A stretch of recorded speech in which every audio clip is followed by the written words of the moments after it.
భగవద్బంధులారా, నక్షత్ర మండలానికి అధిపతి అయిన సూర్యభగవానుడి వైభవాన్ని ప్రకాశింపజేసే ఆదిత్య హృదయంలోని విషయాన్ని తెలుసుకునే ప్రయత్నంలో ఉన్నాము. ఇంతవరకు 4 శ్లోకాలు వాటి అర్థాలని తెలుసుకునే ప్రయత్నం చేశాము. ఈ స్తోత్రంలోని 5వ శ్లోకము సర్వమంగళ మాంగళ్యం సర్వపాప ప్రనాశనం చింతాశోక ప్రశమనం ఆయుర్వర్ధనం ఉత్తమం. సర్వమంగళ మాంగళ్యం అన్ని సుఖాలకు నిలయమైనది ఆదిత్య హృదయ స్మరణం వల్ల ఇహ పర 2 సుఖాలు లభిస్తాయి అని అర్థం. సర్వపాప ప్రనాశనం అంటే పాపాలన్నింటినీ కూడా పూర్తిగా నాశనం చేస్తుంది అని అర్థం. ఈ మాట రామచంద్రస్వామికి వర్తించదు, కానీ అగస్త్యుల వారు రామచంద్రస్వామిని నిమిత్తంగా చూపిస్తూ మొత్తం మానవ జాతికి చెప్పిన బోధ అని అర్థం. భగవద్గీత కూడా గీతాచార్యుడు అర్జునుడిని అడ్డుగా పెట్టుకుని మనందరికీ గీత బోధ చేశాడు. ఈ సర్వపాప ప్రనాశనం అనే మాట శ్రీమద్భాగవతంలో చిట్ట చివరి శ్లోకంలో కూడా కనిపిస్తుంది. నామ సంకీర్తనం యస్య సర్వపాప ప్రనాశనం ప్రణామో దుఃఖశమనం తం నమామి హరిం పరం. నామ సంకీర్తనం అన్ని పాపాలని దూరం చేస్తుంది, దానికి మించిన సాధనం లేదు అని అంటుంది శ్రీమద్భాగవతం.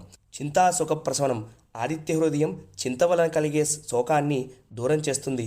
దీన్ని మనం ఇంగ్లీష్లో ఓవర్ థింకింగ్ అని అంటాం. ఆ చింత పోవాలంటే గ్రంథపఠనం కథాశ్రవణం వైపు తిరిగితే కాస్త ఆలోచన విధానంలో మార్పులు వస్తాయి అని అంటారు పూర్వాచారులు. ఆయుర్వర్ధన ఉత్తమం ఆదిత్య హృదయ జ్ఞానము అందులో చెప్పబడిన అనుష్ఠానము యోగసిద్ధిని కలిగిస్తాయి అని అర్థం. యోగము అంటే అప్రాప్యమైన వస్తువుని ప్రాప్తిగా చేసేదే యోగము అని అర్థం. యోగము సిద్ధించింది అని తెలియాలంటే అందులో ఒకానొక ఫలము ఏమిటి అంటే రోగాలు లేకుండా ఉండడం, అదే ఆయువు పెరగడం అని అర్థం. ఆయువు పెరిగితే ఏమి లభిస్తుంది అంటే ఇంకొంతకాలం సేపు పెరుమాళ్ళకి సేవ చేయొచ్చు అని అంటారు పూర్వాచారులు. గీతాచార్యుడు కూడా చింతకి యోగానికి ముడిపెట్టాడు. అనన్యాస్ చింతయంతో మాం ఏ జనా పర్యుపాసతే తేషాం నిత్యాభియుక్తానాం యోగక్షేమం వహామ్యహం అని అంటాడు. చింత నా మీద పెట్టు, నీకు యోగం సిద్ధించేలాగా ఆ భారాన్ని నేను మోస్తాను అని అంటాడు భగవద్గీతలో. ఉత్తమం అంటే చాలా శ్రేష్టమైనది, అన్ని సాధన సంపత్తుల కన్నా చాలా ఉత్తమమైనది ఈ ఆదిత్య హృదయము అనే భావన ఇక్కడ అగస్త్యుల వారు చెబుతున్నారు. ఈ 4-5 శ్లోకాలలో ఇంతవరకు 13 విశేషణాలు తెలుసుకున్నాము. గుహ్యము సనాతనము కూడా కలిపితే 15 విశేషణాలు అవుతాయి. మొత్తం ఆదిత్య హృదయము 16వ పూర్ణజ్ఞాన చంద్ర స్వరూపము. వెరసి చూస్తే ఇవి 16 కళలు లేదా 16 ఉపచారాలు అనే భావన కనిపిస్తుంది. షోడశ కళానిధికి షోడశోపచారములు అని అంటారు అన్నమాచార్యుల వారు. ఆదిత్య హృదయంలోని 6వ శ్లోకము రశ్మిమంతం సముద్యంతం దేవాసుర నమస్కృతం పూజయేశ్వ వివస్వంతం భాస్కరం భువనేశ్వరం. రశ్మిమంతుడు చక్కగా ఉదయిస్తున్నవాడు, దేవతల చేత అసురుల చేత నమస్కరింపదగినవాడు, వివస్వంతుడు భువనేశ్వరుడు అయిన భాస్కరుణ్ణి పూజించు అని అర్థం.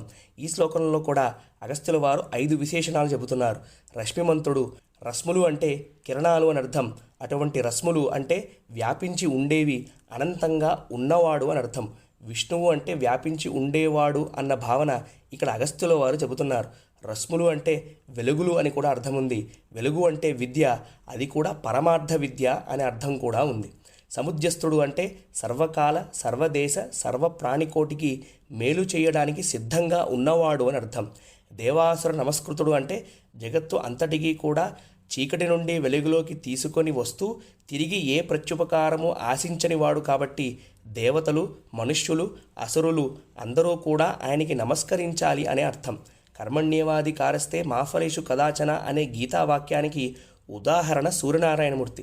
నా ధర్మం సర్వలోకాలకి వెలుగుని ఇవ్వడం, అదే చేస్తాను అని నిరూపిస్తాడు.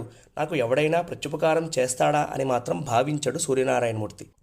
వివస్వంతుడు అంటే తన కాంతితో అందరినీ అన్నింటినీ కప్పి సంరక్షించేవాడు అని అర్థం. భువనేశ్వరుడు అంటే భువనాలన్నిటికీ ఈశ్వరుడు అంటే పాలకుడు, సంరక్షకుడు అని అర్థం. ఇక్కడ భాస్కర అన్న పదం కూడా చెప్పారు అగస్త్యుల వారు. భా అంటే స్వయం ప్రకాశమైన వాడు అని అర్థం. లోకమంతా కూడా సూర్యనారాయణమూర్తి వలనే చూడడం జరుగుతోంది. అటువంటి వెలుగునిధికి నమస్కారం అని అంటారు హనుమంతుల వారు. ఈ ఆదిత్య హృదయంలోని ఇంకొన్ని శ్లోకాలని రేపటి రోజున తెలుసుకోవడానికి ప్రయత్నం చేద్దాం. అంతవరకు హరే కృష్ణ, జై శ్రీమన్నారాయణ.